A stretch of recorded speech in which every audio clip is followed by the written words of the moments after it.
Hey guys, welcome back to my channel. I'm so thankful that you decided to click on this video and spend a little bit of time with me today. If this is the first video that you are seeing of mine, my name is Kristen. I've been crocheting for over 12 years now, I think, maybe over 13 years. And I love everything yarn and crochet related and post all kinds of content related to that. So if you are into that kind of thing, I would love to have you as a part of our community here on YouTube. So today's video is a little bit of a call for help. I am entering for the first time into the Kentucky State Fair in the crochet category.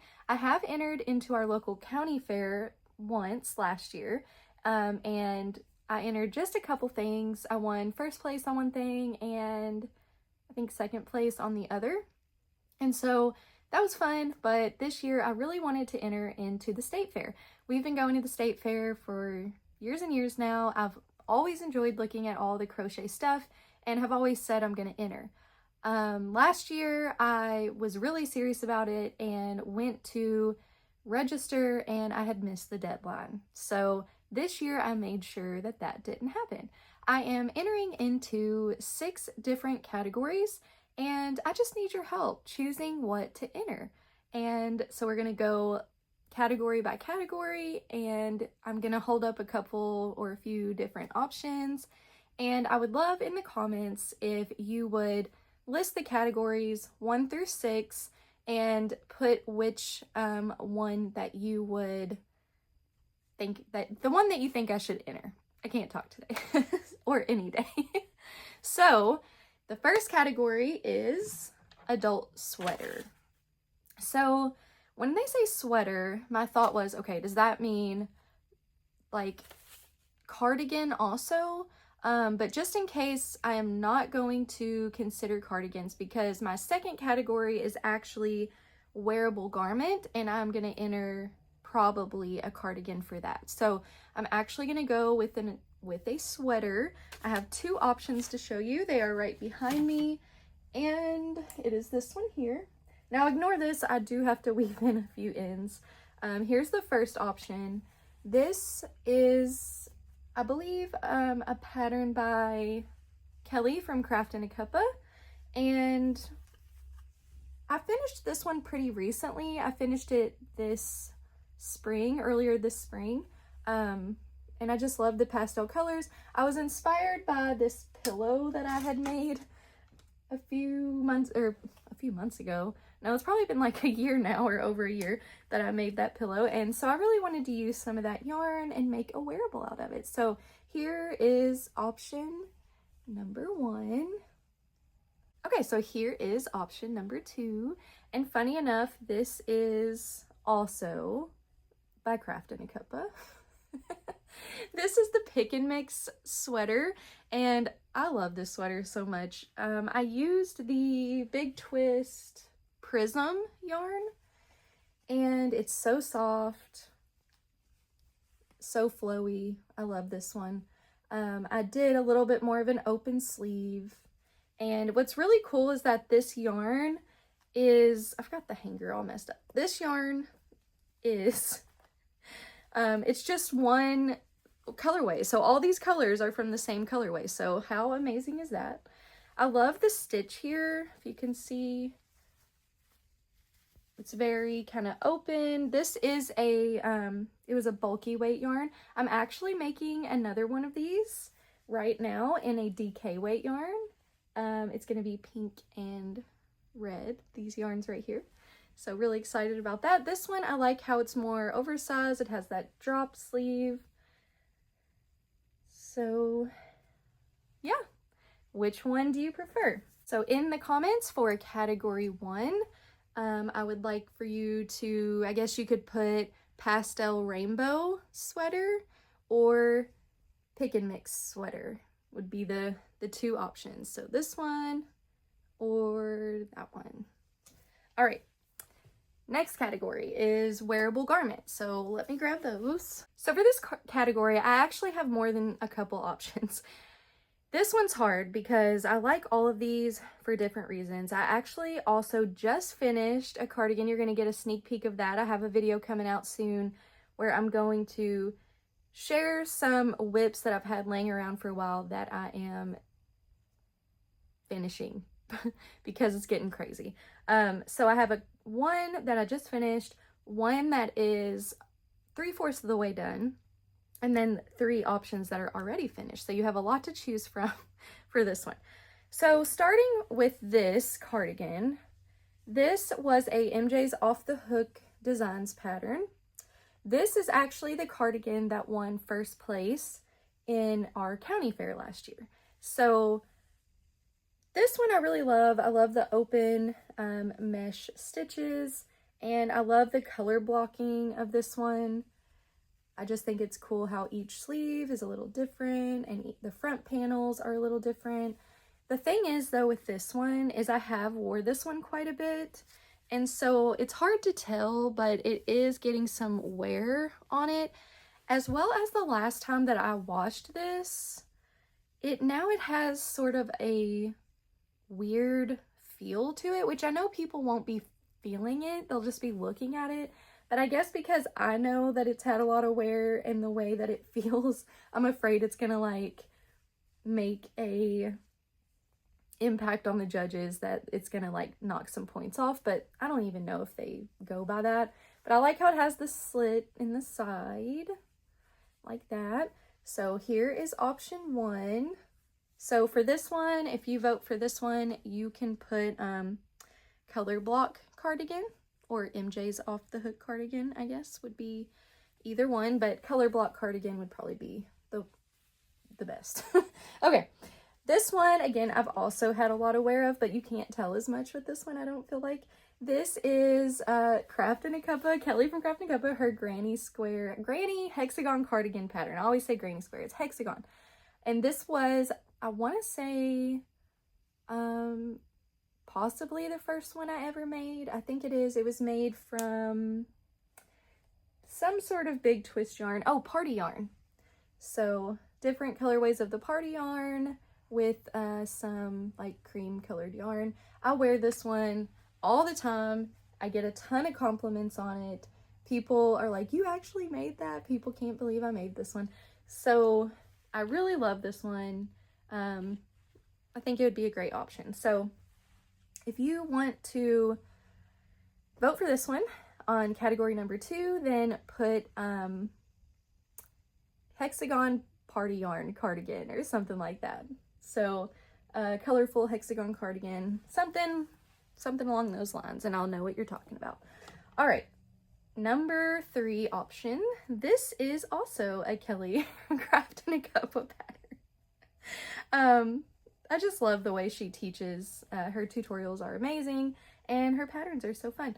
So this is like a cropped, you can wear it off the shoulder, boho top, again with the mesh. I've wore this one several times. I love the yarn. It was on clearance at Hobby Lobby a few years ago. It's like a wavy cotton yarn. So this one is really fun. I think it's unique. So if you want to vote for this one, put in mustard boho top in the number 2 category. All right, so on to the sneak peek of the one I just finished. It is another hexagon cardigan made out of the Colorama Halo. And I love this one. It's an ombre yarn. And so I think it's really fun how it goes from the light out to the dark. And then it just worked out where the rounds that go around the front are the darkest, and then here at the bottom. And so here's a view of the back. So I think that one is really fun. Just got that one done. And of course the Colorama Halo has that halo effect on it, so it makes it fun and textured. So just finished that one. Let me know what you think of this one. And for this one, you could just put yellow ombre cardigan or yellow ombre hexagon cardigan. And then the last option is the one that is still a work in progress, but I am pretty close. I just have to finish the sleeves. I'm going to make the sleeves more open and flowy on this one, and then add length to the bottom and around the front. This one is really out there. I feel like it's really bold, and believe it or not, this is one colorway. This is the Roll With It Melange by Red Heart. The one thing I don't like about working on this cardigan and why I put it down is because of the feeling of the yarn.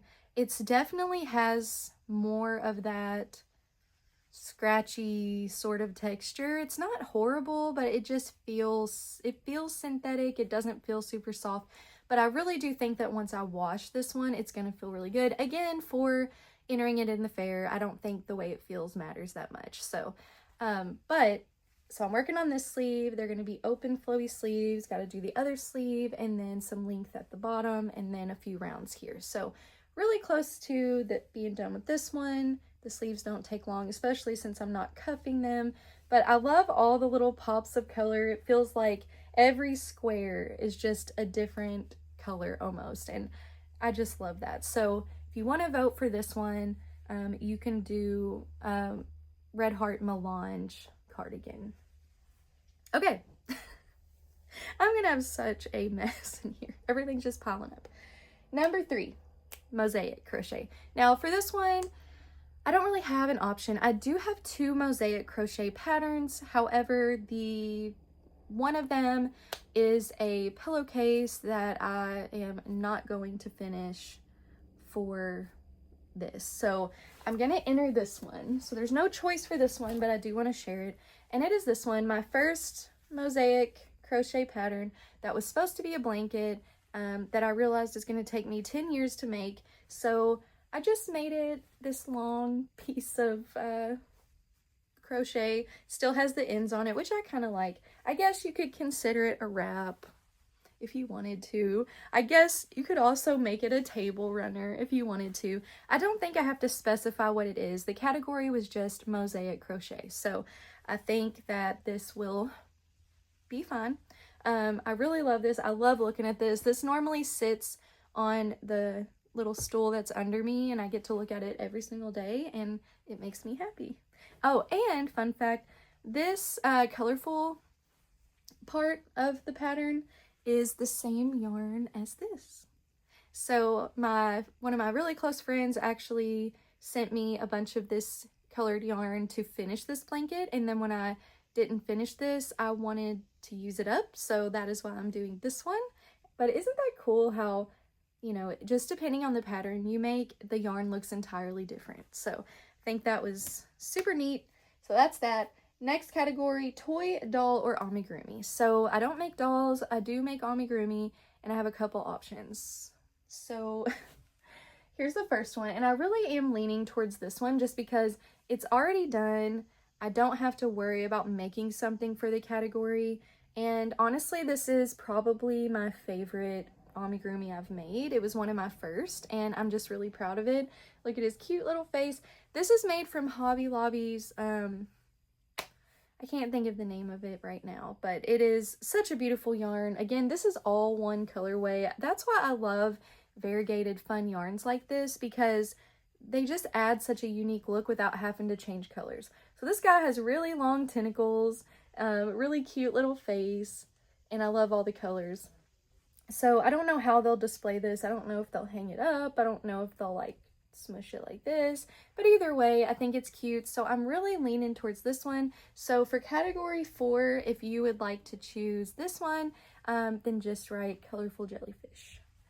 And my other option, so is this popcorn, but this one actually, it looks good under the lights, but if you look at it not under the lights, it's dark, you can't really see the face, and it's small. So my thought is I could remake this in like a plush yarn, like the Premier Parfait chunky yarn. I could use that and remake this to make it bigger, or I could enter this one, but again, like I said, it's kind of hard to see the little face, and but it is really cute. So if you'd like to vote for the original popcorn in category 4, just put original popcorn bucket. If you would think I should make a Parfait chunky version, then just put Parfait chunky popcorn bucket. Okay, so 2 categories left. So this is category 5, and this is holiday item. It didn't specify if it had to be, when I think holiday, I think Christmas, but I'm sure it means any holiday. However, I don't really have many holiday items, and so I may make something for this. The one thing I do have is this gingerbread guy right here. I do think this is cute. However, it does remind me of a football. And I don't know if this is like winter quality, especially because I'm sure people are going to have a ton of cute, fun things.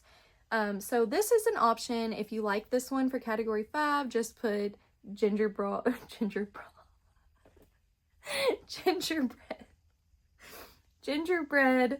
amigurumi, gingerbread man, something like that. If you think that I should make something else, I will not be offended because I'm like really on the fence about this. I just don't know if I'm gonna have time to make anything else. I should. I mean, I could make something small, so I'm kind of leaning towards finding a cute pattern that works up quickly for that. So just let me know. If you want to vote for something else, just put something else. You could also share an idea if you'd like. Last category is unmentioned item. So I actually don't have anything to show you for this one. This is where I really need your help. I want something quick and easy for this that's not going to take very much time, but that is fun and cute and unique. So some ideas that I've thrown around is like a coaster. There was an option for bags, so I couldn't do a bag. I just decided not to enter in for that category. So like coasters or like, I don't know. I can't even think of really what I would enter for this, but I didn't want to pass the chance to enter because it's kind of a broad category. So if you have any ideas for this category, please drop them in the comment section. All right, so that is all. Thank you so much for your help in helping me decide what to choose. I can't wait to see what you all have decided, and of course I will come back and give you a final video before I actually take my stuff up there to the fair. I don't have to take it until August 9th or 10th, so we have a few weeks. So I will give you a final update on what I am taking and kind of what the results were, and also I will do an update after I take the stuff to let you know how it placed. If you're new to my channel, at the end of every video, I like to share a Bible verse or a few, just because my faith is very important to me. I love crochet, but I love the Lord even more, and I love His Word, and so I didn't want to make this channel just all about crochet. I want to glorify God with it also because He's the one that gave me the ability to be able to do this. And so the verses I want to share with you today come out of Psalm 44, and it is verses 6 through 8, and it says, "For not in my bow do I trust, nor can my sword save me, but you have saved us from our foes and have put to shame those who hate us. In God we have boasted continually, and we will give thanks to your name forever. Selah." And of course, this is from David. And what I found interesting about this is for verses 1 through 8, it talks about how God has been there for them, you know, and it's not themselves that have won the battles they've been in, but it is God on their side that has done it for them. But then directly in verse 9, it says, "But you have rejected us and disgraced us and have not gone out with our armies. You have made us turn back from the foe, and those who hate us have gotten spoiled." And it continues like that through the psalm. And then at the end, it says, "Rise up, come to our help, redeem us for the sake of your steadfast love." And so when I read this, I think it helps us to show us how we should react when things are not going the way that we want them to or think God should do. We have to remember that God is sovereign and in control of all things, and just because He isn't answering our prayers in the way that we think He should doesn't mean He doesn't love us or isn't working on our behalf. He sees the whole tapestry where we can only see the small portion.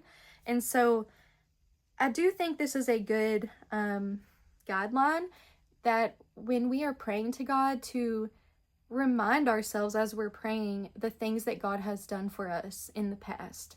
And that's going to help us to rise up and trust in God more in the present moment and in the future. And then at the end, He again reiterates that He has steadfast love.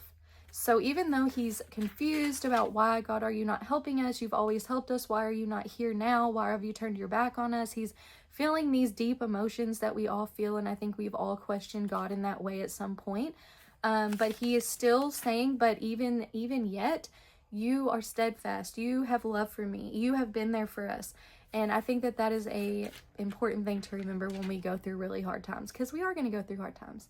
And when I first became a Christian, we were involved in a type of, I